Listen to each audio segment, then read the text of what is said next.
Good evening, Unity Worship. I hope you all are doing well this evening. You can let me know in the comments how your day was, if you had a good day at work, good time with your family today. Today we're going to be covering how to manage and overcome depression through a biblical perspective. And so I have some thoughts that I want to share with you guys today. So some questions that I would like to start off with is, what does the Bible say about depression?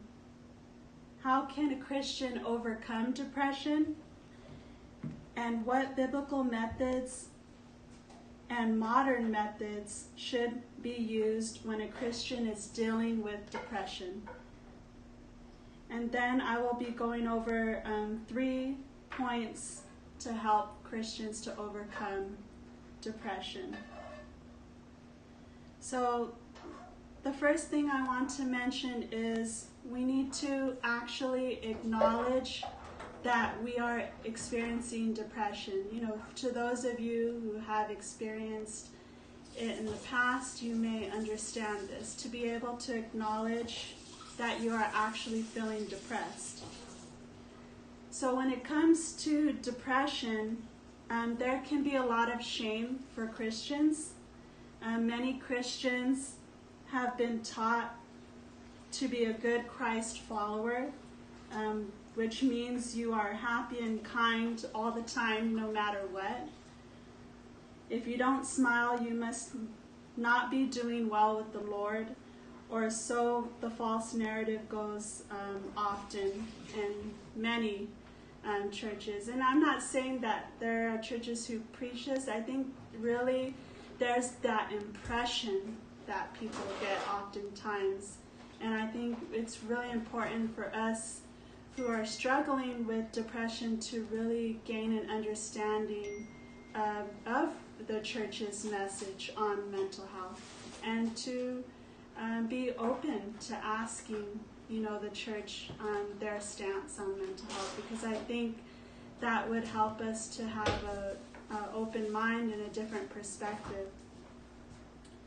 So in response to the shame and guilt Christians often feel about depression, many try to solve this problem through denying they actually are depressed. They not only deny that they are depressed to other Christians, they also try to deny these feelings of unhappiness to themselves too. So this is something I personally, have experienced when I was going through depression. In the beginning, I knew what I was going through, but there was a part of myself that was in denial, and that acknowledgement of being in denial really kept me stuck and prevented me from moving forward for quite some time. So I really had to come to terms with going through depression, to actually accepting what I was going through, to be able to confront it.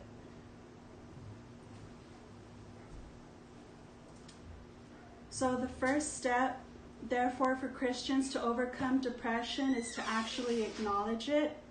Christians must realize that it is not a sin to be depressed. We can sin in our depression, and I really want to emphasize that, right?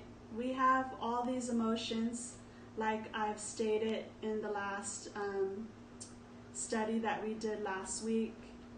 We have all of these emotions, and they're going to be in our life some more significant times than others. So in that, we have to separate that our choices and the things that we do when we're experiencing our emotions is separate, right? So we can be sinning during our depression,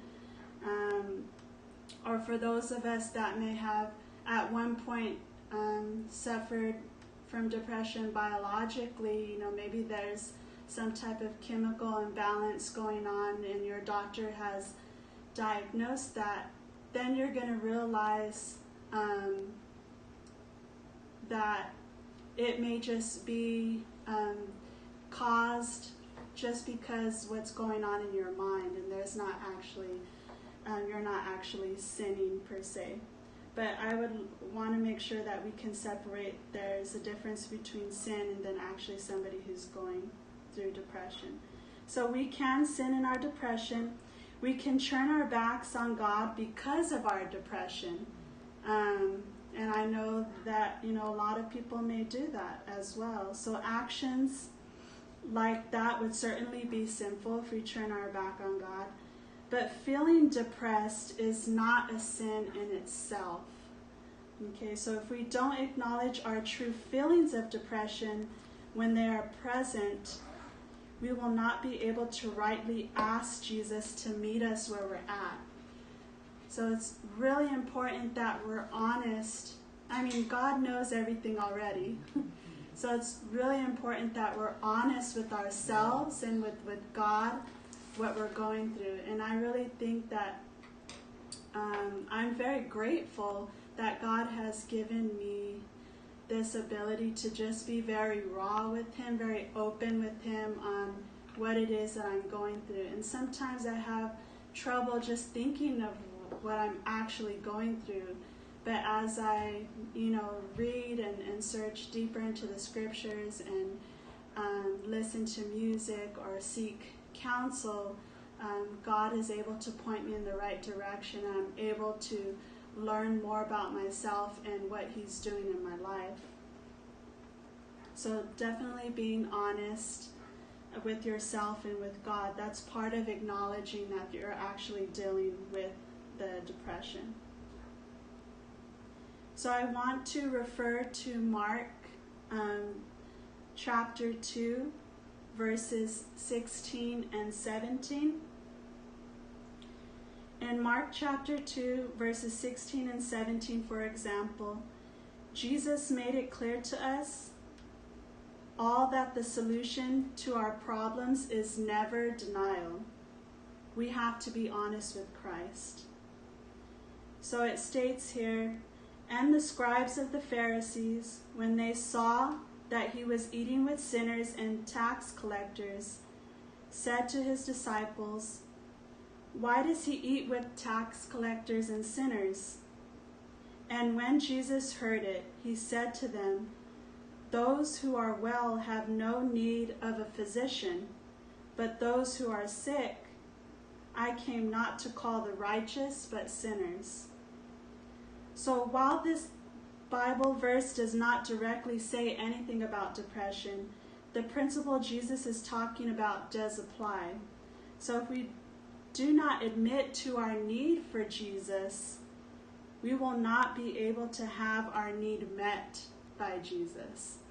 So that's why we're emphasizing the importance of acknowledging the depression, the importance of letting God know what is going on in your life, what is going on with your mind, your emotions, and how you're responding to things that are going around you. He wants to hear from us, and it's really important that we speak out. And I think the greatest example in my life has to be my husband, because he's very bold in prayer, and he's really been a great example to me to speak boldly in prayer. So that has really helped me a lot to be able to manage and then overcome the depression that I had in my life. So the second point, Christians must determine if the depression is spiritual, circumstantial, or biological. And I can go even more into depth of the different types of depression there is, but I thought these 3 points would be the best way to explain the different types of depression. So depression itself is a very broad description. There are many types of depression. So I think the best way to categorize depression is by its cause. So all types of depression might feel the same, but there can be very different causes to those feelings. So I believe there are basically three main causes to most feelings of depression: spiritual, circumstantial, and biological. So a depression linked to the spiritual side of our lives might be present because something is wrong with our personal walk with God. We might feel guilty for a sin we committed, or perhaps we are even going through a season of spiritual warfare.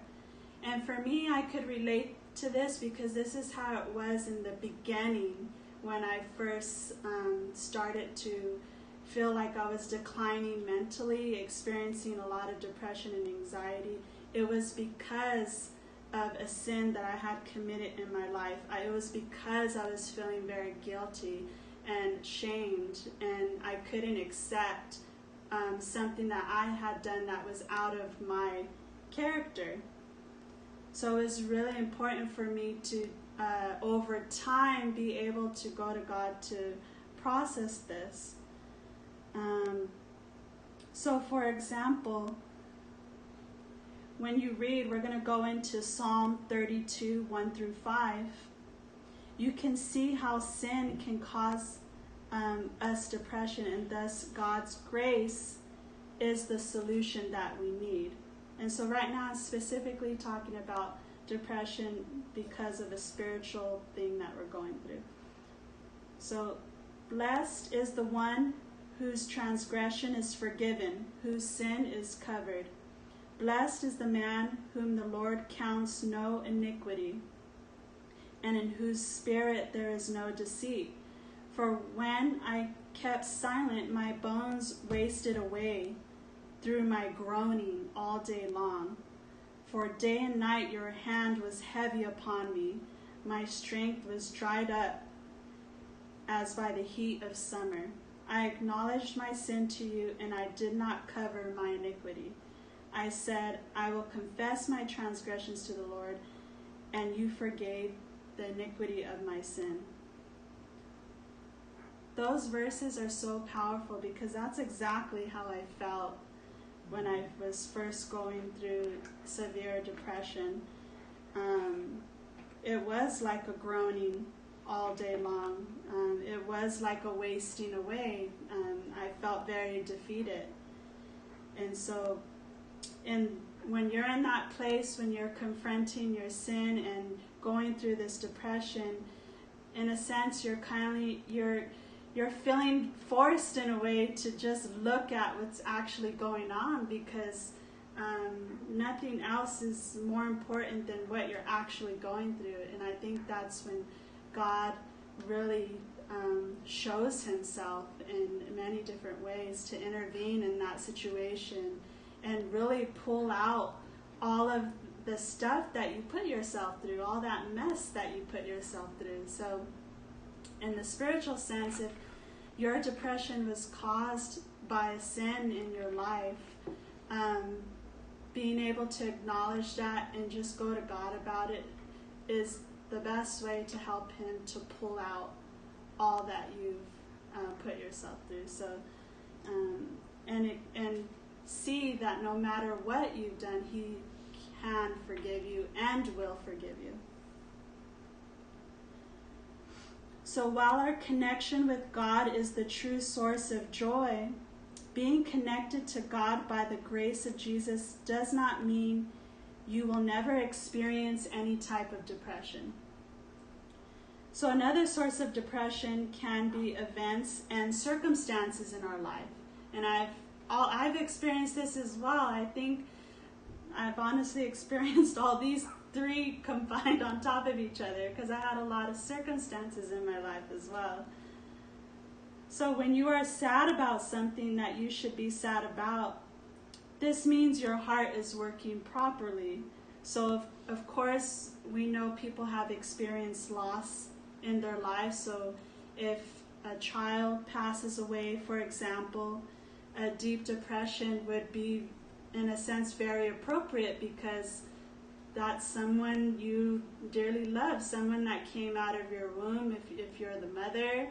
And so it's only appropriate that you're not going to feel you're in your best mental state. if you've been diagnosed with cancer, a feeling of depression is also natural. So again, this is circumstantial that we're speaking in. So even in the midst of trials like these, however, we can still have joy in the Lord. So when you can identify a certain circumstantial cause as a source of your depression, you can invite Jesus into the situation. God may not make your external circumstances better, although he may. What he will always do is walk with you through every trial of life. And I think for me, when I was going through depression, he not only walked me through every trial of life, but he also helped me to focus on eternal things.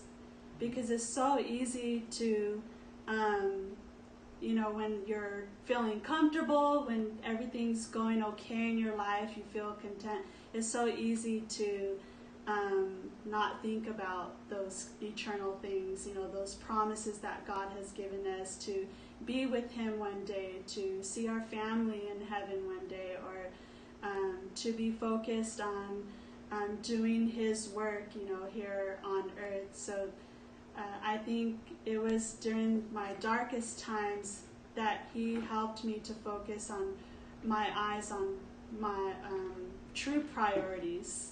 And most of them, I would say the majority of them, were through him,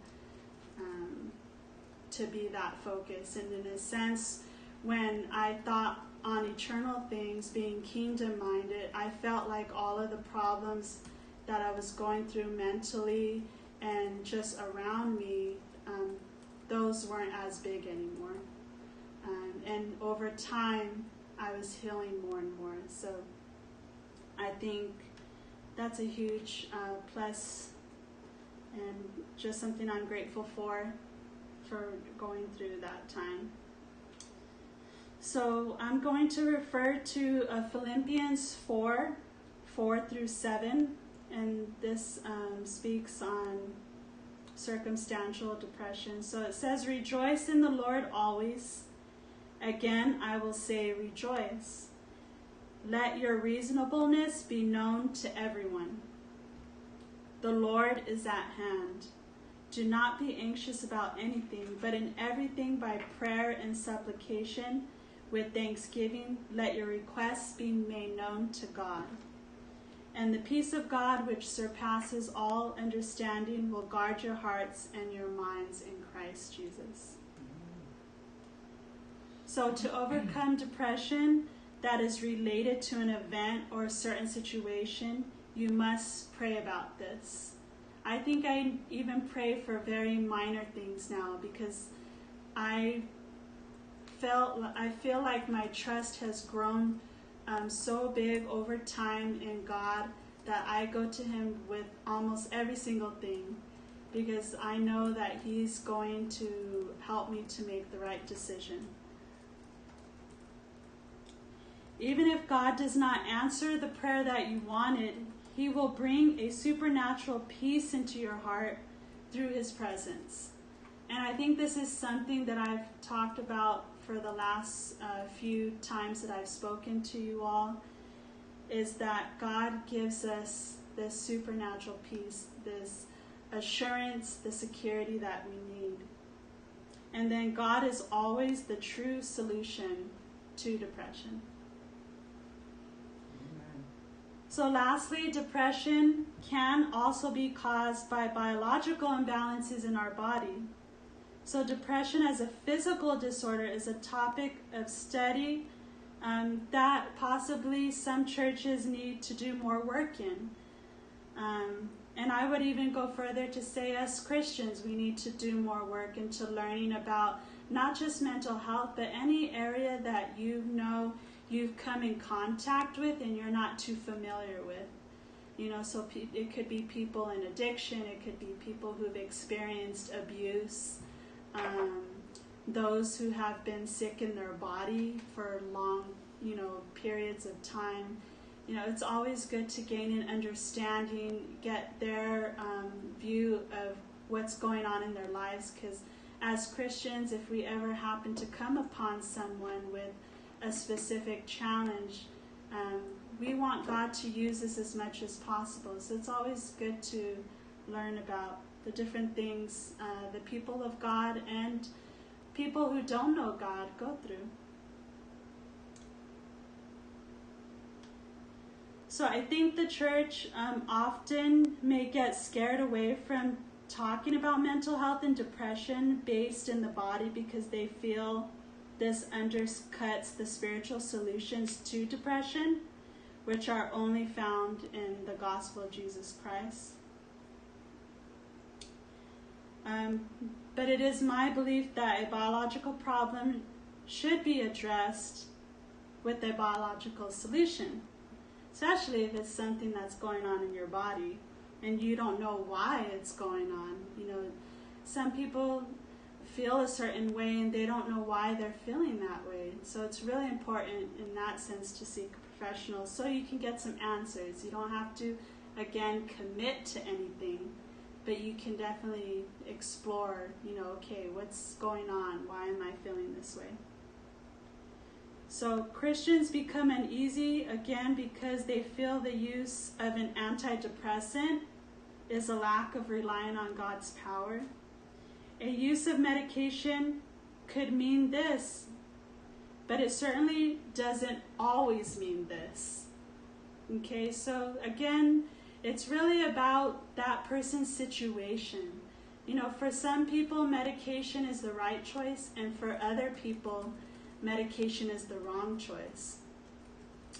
And how it helps me to know that maybe someone should not take medication is if they're an addict and they've often have taken like over-the-counter pills or prescribed medication, and they've overdosed on those things, abused those medications. So in a sense, that may not be the right choice for that person, or that person's going to have to be monitored by someone else when they're taking that medication. So, but for others, it may be the right choice. So it just depends. We cannot say, oh, this person shouldn't or this person should. It's just based on their actual situation, what we know about them. So when we use chemotherapy to address cancer in the body, Christians don't feel this is a lack of faith in God. So if our brains have biological deficiency and our bodies are not working correctly, why would we tell someone using medication for this need is a lack of faith, right? So just as much as someone's going to go treat, you know, their cancer or their physical ailment with medication, someone who has a brain deficiency may also treat with medication as well. And it may be appropriate for them. So this is why rightly assessing the cause of depression is so important.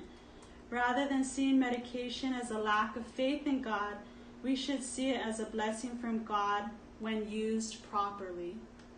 Okay, and then my view of God's sovereignty is that God is literally in control of everything, including the development of mental health medication. So if you use this medication in the ways that God wants you to use it, you can use it in faith rather than as an expression of lack of faith. And that's exactly what I came to terms with. It didn't happen right away when I started medication. I had to really come to terms with why I was taking this medication, and just put my faith in God that He knew exactly what He was doing with me while I was taking the medication. And there were times throughout my journey that I thought, I'm going to be on medication for the rest of my life.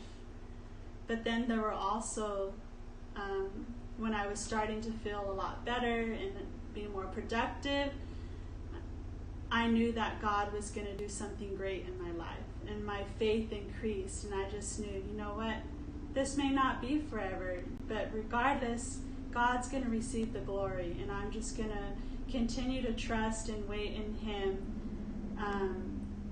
When He's ready, He'll let me know. And I would always say that prayer: God, I trust that You'll let me know when it's time for me to stop the medication, or if You want me to continue because of whatever reason You have for me. So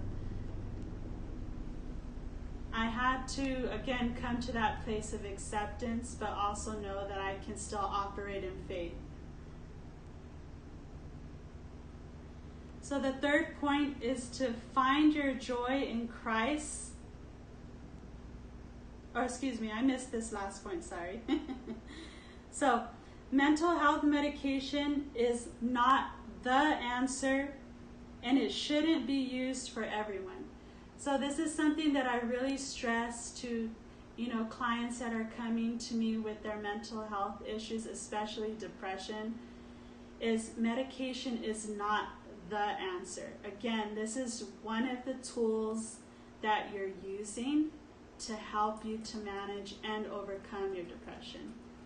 Okay, God is the main source of your answer. He's the one that's going to give you all that you need.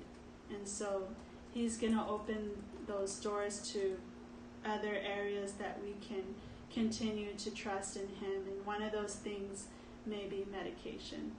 And then a huge part of it is you taking the steps to take care of yourself, in addition to committing to your spiritual life in Christ.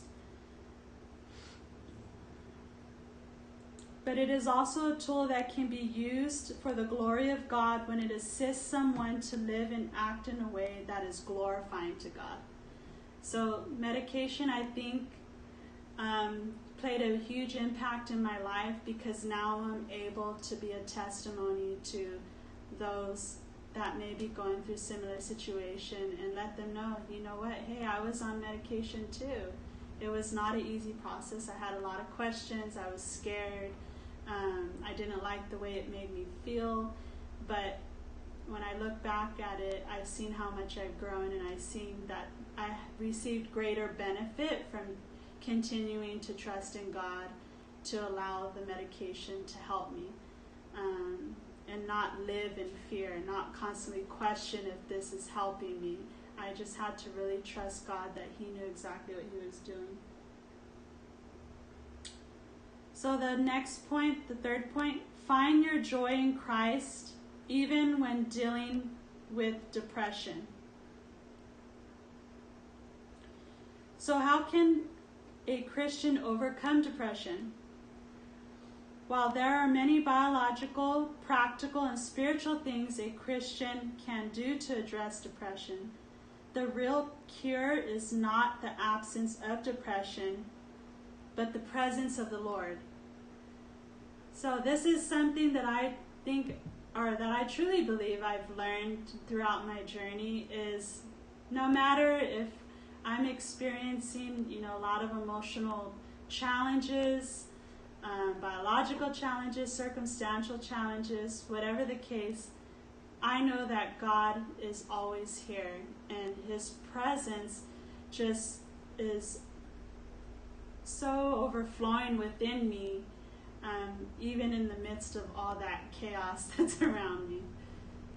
And that really helps me to continue to move forward and trust God that He's going to get me through whatever I'm going through.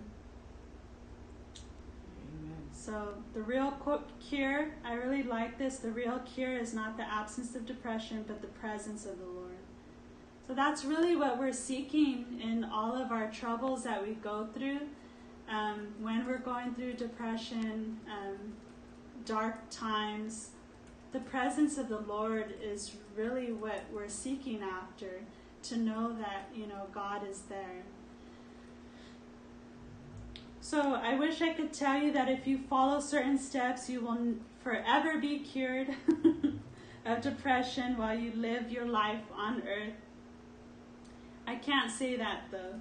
No matter what you try, no matter how perfect your brain chemistry, and no matter how mature you become in the Lord, some of us will still struggle with depression in a greater way than others.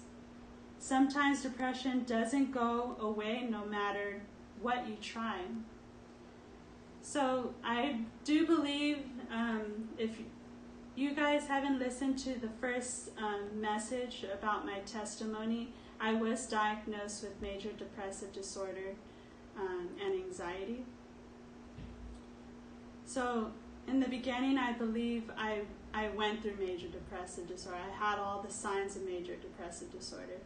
But currently I'm going through, it hasn't been officially diagnosed, but because I do this for a living, I know that I'm going through what they call the condition dysthymia, which is I'm still able to function and I'm still able to do what I need to do, work, build relationships, go to church, do all the fun activities I like to do. But there's still a part of me that feels depressed. And how that operates is oftentimes I'll wake up in the morning and I'll feel very sluggish and fatigued. It takes a lot for me to really gain my strength. A lot of times, people think I'm a very mellow person, but I think a lot of times it's because I'm going through a depression. Where I just don't feel like talking to anybody. I just want to be by myself. I'm just going through a lot of analyzing in my brain of how I can do better, of what's going wrong in my life, that I'm not doing enough. Sometimes I can become very tearful for no reason. I don't know why I cry, but I just happen to become very tearful. And then, of course, I have bouts of insomnia. I have bouts where I eat too much or I don't eat enough. So even though I'm going through the depression, it doesn't stop me from doing what I need to do, taking care of myself and pushing forward and seeking after God. And a lot of times when you look at someone who's suffering from depression, they may look or appear fine on the outside, and they may put on a face for people around them, but you never know. They could be struggling a lot on the inside. So I think sometimes there were points in my life that was the case for me. So again, the depression can be very severe, or it can be something that I'm currently going through, which is I'm still able to do what I do, but I still have some of those biological things going on in my body that make it difficult to get through the day sometimes. So, but I'm just grateful now that I'm not on the medication anymore. I think I feel a lot better because of that. Okay.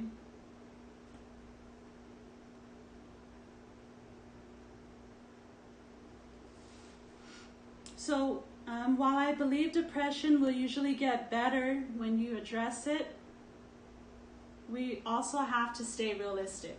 So that was very important for me to be realistic. So what should a Christian do when no matter what they do, the depression won't lift? They should do what they are always called to do, which is to seek the Lord. Whether you are the happiest person who has ever lived or you are deeply depressed, you are to seek Christ. Use your happiness to seek Christ.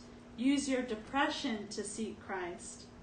Being with Christ is always the answer, no matter who you are.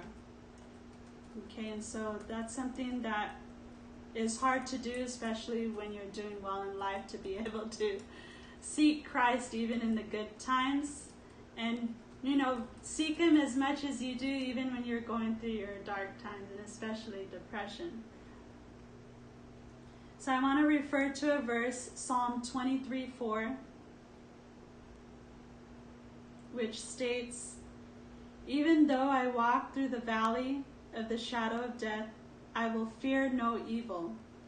For you are with me, your rod and your staff, they comfort me." So David, like us all, had to walk through the valleys. The cure was not the absence of the valleys, just as the cure for us isn't the absence of depression. So, right, I'm sure not just David, but many of the disciples, many other men and women of God in the Bible went through their valleys. So with Christ, we can be sorrowful, yet always rejoicing. I think I've had many times like that where I'm not only feeling so exhausted by the troubles I'm going through within my mind and my body, but I'm also rejoicing because I'm witnessing all the great things that God is doing in my life. And it's a strange feeling to feel both.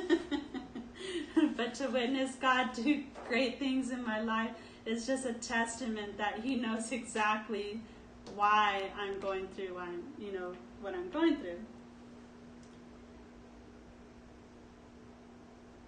So with Christ, we can be sorrowful, yet always rejoicing. And 2 Corinthians 6:10 states, you can't always escape depression as did I read that right?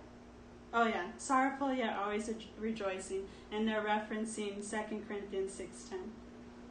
So you can't always escape depression as a Christian, but you can always overcome it through the powerful presence of God. So I wanted to go over with you all, if you're not sure what depression looks like, I thought it would be beneficial for those of you who may have thought about it, pondered about it, and maybe you're not really sure if you're going through depression. Maybe you've been feeling a certain way for many years, but you just never sought any help, or you've never got any feedback on what you're actually going through. I want to go over with you what depression can look like, so that way you have a better understanding and help you to decide whether you need to reach out for help, but also at the same time, by the different types of depression I explained earlier, you can decide as well if it's going to be more of a spiritual need and to manage the depression, if it's circumstantial, or if it's biological. So depression is defined as an illness that involves the body, mood, and thoughts, which affects the way a person eats and sleeps, the way one feels about oneself, and the way one thinks about things. So a depressive disorder is not the same as a passing blue mood. You know how there's that saying, oh, I have the blues. Sometimes people experience seasonal depression, but that's not the same as someone who experiences actual chronic depression, and this is lasting for months and years. So it is not a sign of a personal weakness or a condition that can be wished away. People with a depressive disease cannot merely pull themselves together and get better. Without treatment, symptoms can last for weeks, months, or years. So appropriate treatment, however, can help most people with depression, and it helped me. I was able to function again. So here are some things that I definitely can identify with when I was going through major depression. Irritability, tearfulness, loss or increase in appetite, diminished interest in or enjoyment of activities, psychomotor agitation and retardation, sleeplessness or sleeping too much, somatic complaints. I had so many somatic complaints. The more mental turmoil I went through, the more my body suffered. I had so many stomach issues, my muscles were tight, I was so fatigued, I was losing concentration, I was often in bed in like a fetal position, just bearing the pain that my body was going through because of my mental state. Like I said in a previous video that I did, our mind and our body are interrelated. So you're going to feel the physical ailments from experiencing mental strain. So other things are like lack of energy, poor concentration, difficulty making decisions, social withdrawal or isolation, suicidal thoughts or plan, feelings of hopelessness, worthlessness, or inappropriate guilt, low self-esteem. Some people may experience mood-related voices, like hearing things, or delusions. They may be paranoid, and thinking errors. I think when I was very depressed, I had a lot of thinking errors, and it was hard to control that. Like, I was aware of those thinking errors. I was constantly thinking that something worse was wrong within me, like my body, suffering from some type of severe physical ailment that nobody could find out. And I was constantly trying to search for what was wrong with me, even though I knew in my mind that this was not healthy to constantly be searching for what was wrong with me. I didn't want to again accept that this was because I was going through the deep depression and anxiety. So I had to eventually come to terms with that and just bear what I was going through, learn to cope with it and seek God through it all. So depressed people, they feel tired and hopeless, and they may tend to give up easily. That doesn't happen to all people, but I know for a period of time that was me. Certain people, they can let the disease dictate how they respond emotionally. And this is a huge point that I want to make, that we should not let any challenge, but especially our depression, dictate how we respond to life, dictate how we need to connect with people, connect with God. Because again, this is just a small part. It may seem big in the moment, but this is just a small part of what we're currently going through. And God is helping us to really look at the whole person, what we are in Him, to be able to overcome the depression. So that is why perseverance is one of the strongest weapons to fight depression. Those who are depressed need to face their fear of depression and know that it can be fought and won. And I think that it was toward the end of my journey where I stopped my medication that I really grew that strength in Christ to realize, I've already won this. I've already overcome depression. It does not have a hold on me like it did years ago. And it just kept me in that trajectory to keep moving forward, to trust in God. And so much so that I was able to now get off my medication with the recommendation of my psychiatrist, because I was better again. So it can be fought and won. So that mentality, no matter what, even when things are still not looking good around you, no matter what, you're going to persevere. So I want to go over some practical ways, which, are also biblical to help you to overcome depression.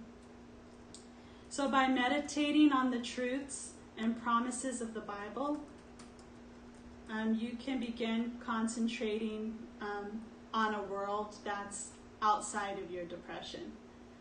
And I have done this for a long time already, being able to look to the Word,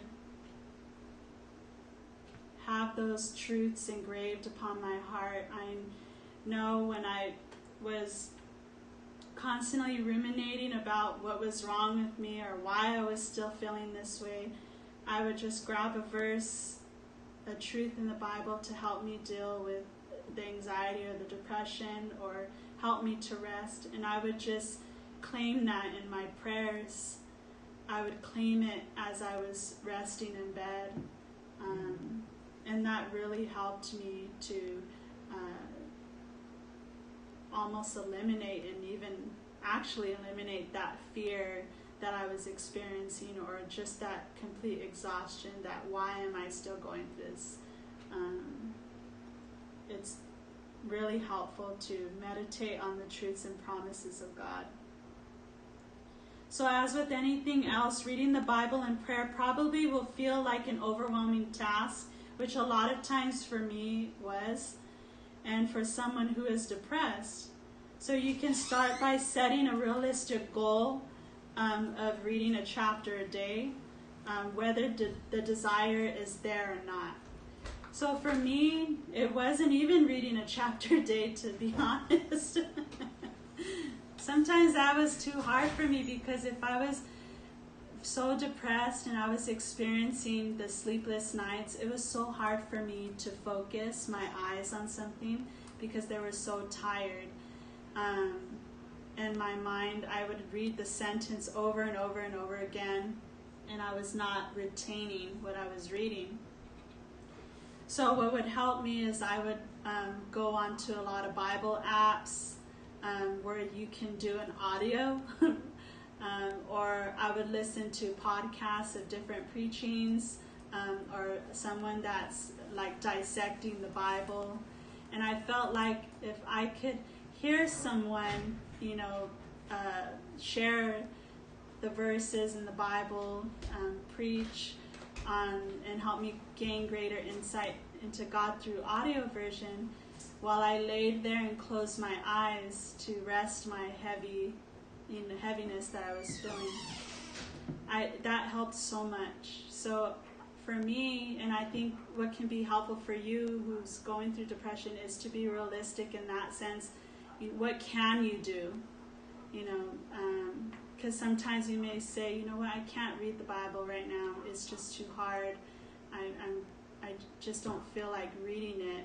Well, what can you do? You got to get creative, because again, it's only up to us and no one else to maintain our walk in Christ, to help us, to be able to overcome this depression. So I did different things to help me to maintain my relationship with God and just grow closer to Him. And it didn't have to always mean looking at a book. So going through podcasts, audio versions of Bible apps. You can talk to someone on the phone that is well-versed in the Bible, have conversations about God. So I've done those things too. So setting a realistic goal with yourself. So encourage yourself to look in the concordance of the Bible and choose a subject such as hope or anxiousness, and look up the verses offered. Sometimes I would write verses on index cards and post them different places. I even have now a little Bible. It's a real small pocket Bible that I have at work with me. So if any time that I just need to renew my mind, if I'm just feeling very down, I'll read the Bible. So again, I'm just trying to think of as much ways as possible to get God in me, to feed myself with Him, because I know that it's going to help me daily to overcome the depression.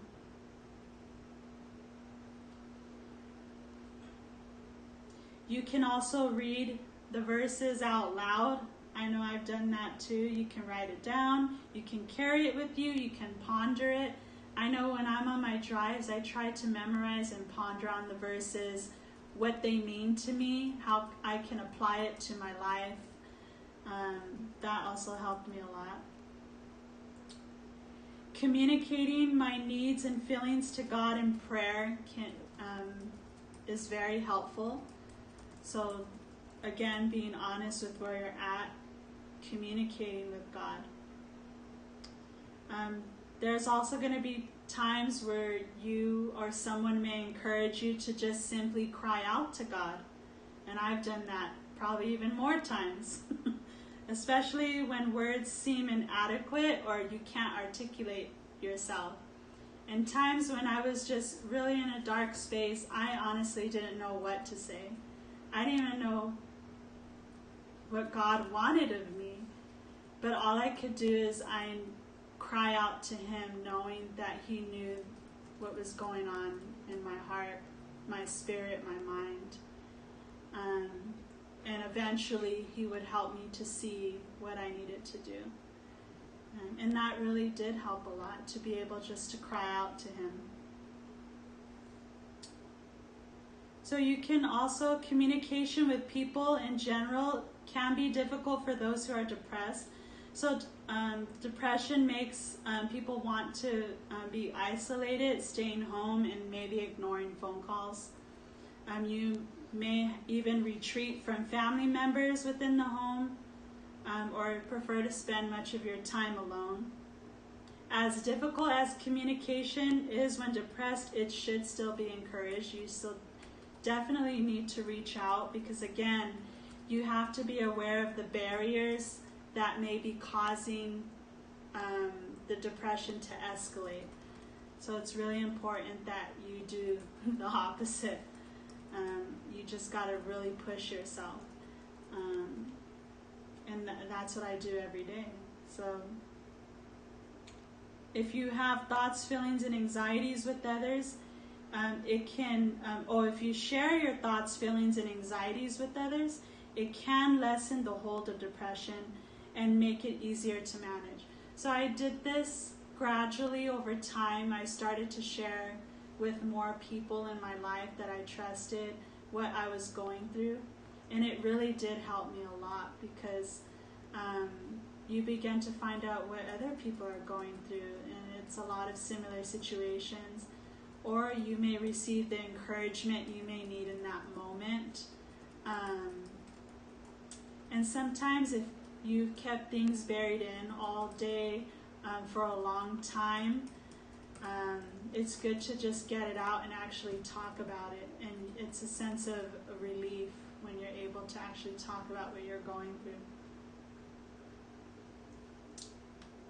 So again, it's trusting the process. And then you're making sure to give yourself choices. So we don't want to limit ourselves in what we can do to get help. And the number one thing that I've learned from managing and overcoming depression is I paced myself. I didn't make things too hard on myself, because that's my natural personality, to be overly critical about what I'm doing in my life. If I'm giving my best to God, if I'm giving my best to others, whether it's at work, in my marriage, in my church, or it's constant. Am I doing enough? And I had to really come to terms with that, I need to be realistic with myself. I need to pace myself, because constantly thinking in this manner and dealing with depressive symptoms is not going to get me anywhere, and it's going to continue. I'm just digging my own hole in a sense, because I'm putting too high of expectations on myself. So I had to pace myself and take it one day at a time. Sometimes it meant, I'm not thinking of tomorrow. I'm just thinking of what I need to do today. Sometimes I don't think or set goals for my future, because it's just too much for me. So I'm just thinking about today and what I can actually do today for God, today for myself. And then it becomes much more achievable for me. So maybe that's something you may need to try as well.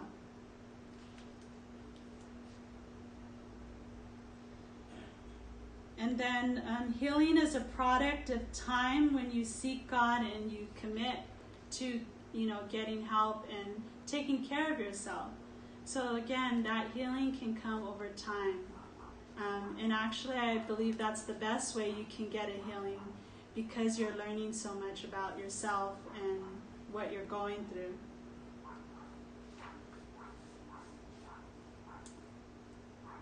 So this is the last part I want to speak on before I go to some things, just some little things that have helped me. So it is important for the depressed person to look at how to meet others' needs. I know the last time I spoke about serving others, that's a huge way to help you to manage and overcome depression. So when you meet others' needs, you're going to begin to, think outside of your own problems. So if you're putting the effort into looking for people to help or minister to, you will not be focused on your own problems.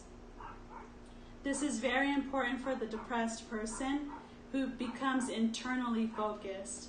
And again, if you're isolating, you're not taking those steps to actually do something to manage and overcome depression, you're just going to constantly be thinking about what you're going through. And then it just goes into the point where you don't see a way out. So investing time and energy reaching out to assist and help others gently pushes the internal focus to the external. So one of the things that has helped me a lot was getting my 2 corgis, Bruce and Harvey. I have 2 wonderful dogs. They mean everything to me. Some people may question my devotion to them because I don't have no kids. And I'm that crazy dog mom, constantly taking pictures. My dogs have their own Instagram. So to me, that was so helpful because I don't have any children, and it's just me and my husband at home. And we tend to be both very independent and very quiet people. And so to bring dogs into our home was a huge blessing, and I think was a huge part in helping me to cope with my depression and eventually overcome it. Because your heart can't help but flutter and your face be just so wide and smiling whenever you walk in the door, and then my dogs are there greeting me. They're so happy and cheerful.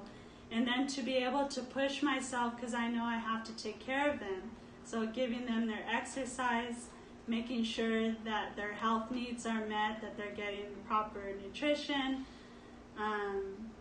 and just to have fun with them and play with them because they need that nurturing. And in a sense, that's a huge benefit for my mental health. So that's one of the ways I feel like I'm serving, because I'm giving, to my dogs. And then, of course, the field I work in, seeing clients for therapy and helping other clinicians who are barely out of graduate school, helping them to grow in their field, training them.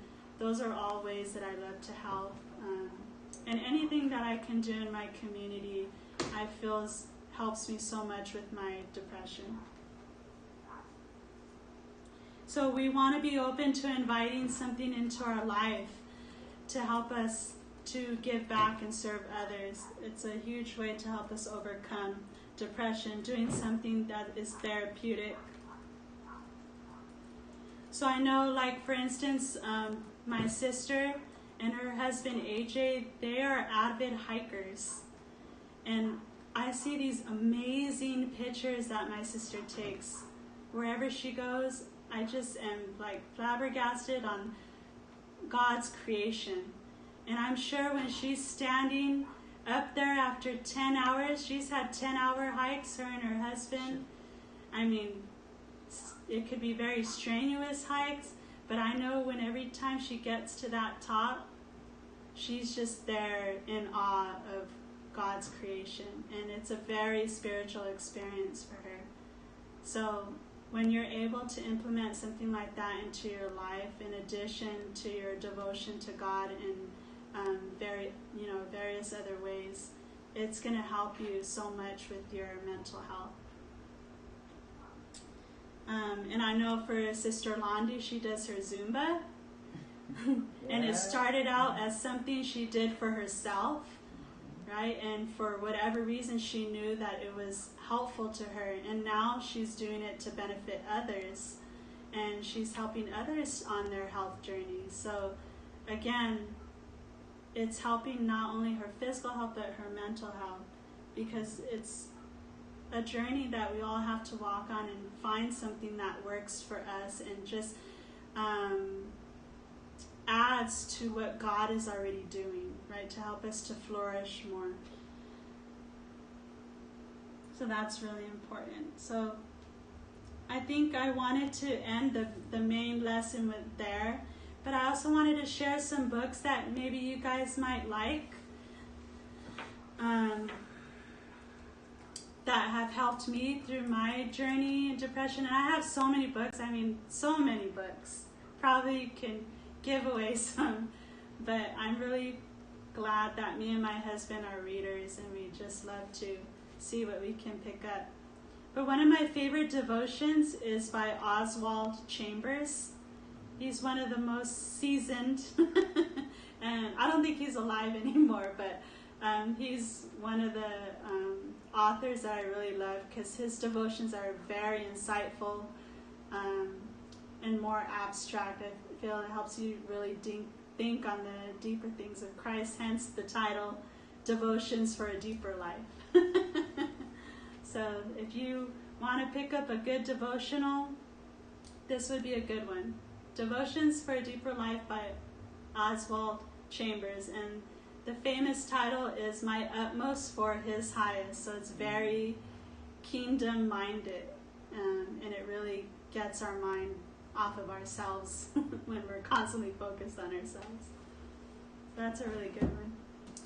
Another author I really love is Francine Rivers. I constantly recommend her to a lot of women in my life. Francine Rivers, she writes Christian fiction books. So she takes stories from the Bible, women of God in the Bible, and she brings it to life. And I have all of her books. She probably has like about 15 or 20 books, and I have all of them, and I've read all of them. And this is my favorite series. It's A Voice in the Wind. Sorry, the title's kind of discombobulated. But it's A Voice in the Wind. It's a series of 3 books. And it's about the story of Hadassah, which is super powerful, and I love, love, love. So if you want to check out any of Francine Rivers' books, really good. Other things I enjoy are more lighthearted, but again, when it comes to overcoming depression, you need to have humor in your life, laughter, entertainment. All of those things are very helpful as well. So it doesn't always have to be, just studying per se to get well, or taking medication or doing things like that. But it may mean you can also include humor in different things. So, or just seeing the world. So I have this book. It's called In the Footsteps of Paul, and it's by Ken Duncan. He's a photographer, and he took pictures of all the places that Paul walked, and it's a really nice book. I mean, it has amazing pictures. So if I want to get out of my head and just think of another place in our world, I look at these pictures, and it just shows so many places that Paul has been. And it even provides like history. So I could learn something about more, you kind of put those pieces together when you've read the stories in the Bible, and then now you're putting a picture to it of where Paul's actually been. I have 2 favorite magazine journals. I have the Magnolia Journal. I really love, if you love Chip and Joanna Gaines, they have the Housing Show Fixer Upper and so many other things. They have like a huge empire, but I always get Joanna Gaines' journals because she always has like different ideas for recipes and just on life, little articles on how to improve different areas of your life, and it's really nice. I like it a lot.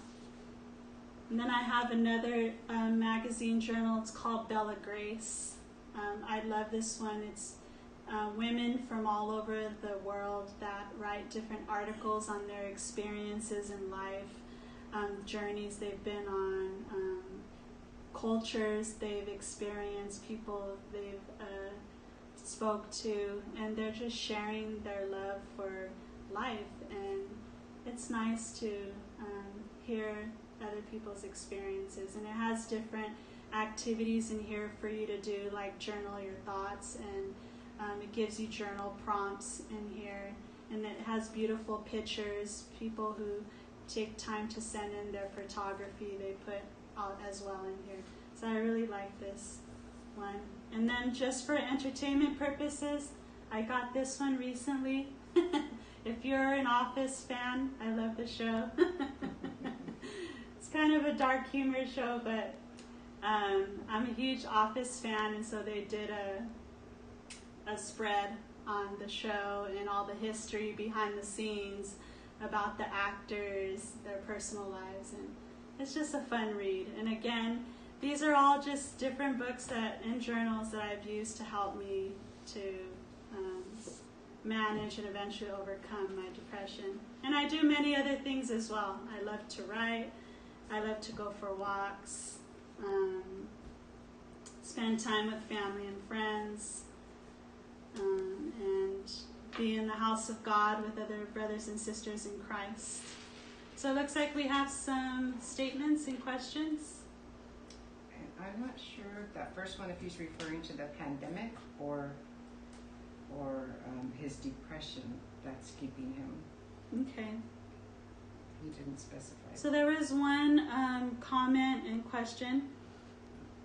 It says, I am unable to be in church and have been lonely, frustrated, and depressed. How can I kick this problem? Am I a hypocrite for not being in church? No, you're not a hypocrite. You know, honestly, for me, I think there was a period when I was going through my depression where I wasn't in church for almost a year. I think I just got very stagnant in my walk with God, and I felt very stuck and numb. Again, has a lot to do with what I go through when you're experiencing depression. Sometimes you can just feel numb. And so it was during those times, honestly, that I really sought God the most. When I felt like I wasn't doing enough, I constantly went to God just with my bare and honest troubles, just letting him know everything that I was going through. And I think he provided me during those times where I felt far away. He was able to really speak into my life and really direct me to where I needed to be. And it took time. You know, I think sometimes we are in a point in our life where we may feel stuck, lonely, and as you said, frustrated, depressed. It's really important that you're looking realistically at what you're actually going through, be able to confront it, and set some goals that work for you, what you know you can do in the moment. And like I said, sometimes it just took me just to think about what I need to do today.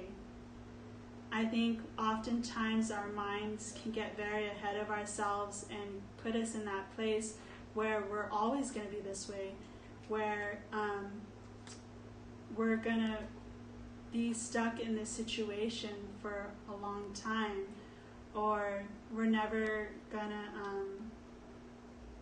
be able to come out of this. So being able to just set some goals for today. So have you thought about that? What can you actually do today for yourself? Does it mean, you know what, Leanne, I'm going to go for a walk, because I wasn't able to do that for a long time. Or today I'm going to get dressed and, go to the grocery store. Or today I'm going to call up a friend in Christ. It could be a brother or sister. And that can eventually get you onto your journey where you see yourself in the house of God again. Okay, but you just got to start small, and I think that will be a great deal of help. So I wouldn't say in a sense that you're kicking the problem, but you're challenging the problem that you're going through, and you're telling the problem, you're not going to be taking over my life. And it just starts with me doing one thing today that I haven't done yesterday or for quite some time. So I think that is the best way to approach it.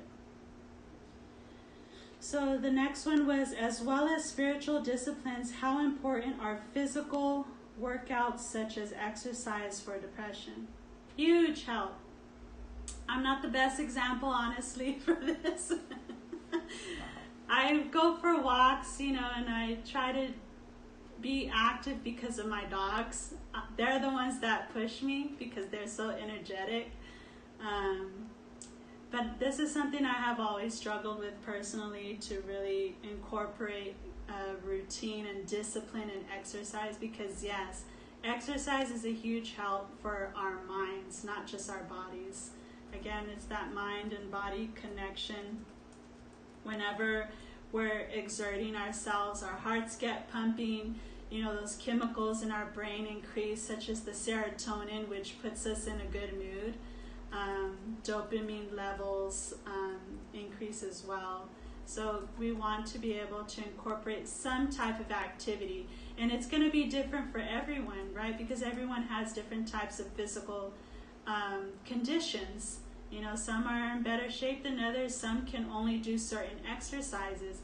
But you want to be realistic with yourself as well. So if it means you can only do walks right now, then do walks. If it means you can only do low impact exercises like doing a operating bike, where you're not having to actually be on a real bike, but those operating bikes, those help because it's not as much of an impact on your joints, especially if you experience a lot of pain in your body. And I mean, there's so many other ways, but I do like to go for the walks just to simply be outside. Also, part of that, I know a lot of people do gyms and things like that, but the sun helps us a lot too. So that also helps us to overcome depression if you're getting enough sun. So I try to get that as well, because unfortunately, because a lot of us are so embedded into our technologies, or going out into restaurants and movies and stuff, we often don't take the time to be outside. And so a lot of people are deficient in vitamin D, and that can definitely impact your mood and the way that you're feeling. So there are different things that you can do naturally to increase more of a positive mood in your life. And all it starts is with these simple things. And these are some things that I think about when I'm working on myself. So if you guys have any more comments or questions, you are more than welcome to email the Unity Worship Center. I believe it's unityworshipcenter@aol.com. So you can email them if you have any other questions or comments. And I will be having one more lesson for mental health awareness 2 weeks from today, which is May 20th at 7 o'clock. And in that lesson, we're going to focus on family.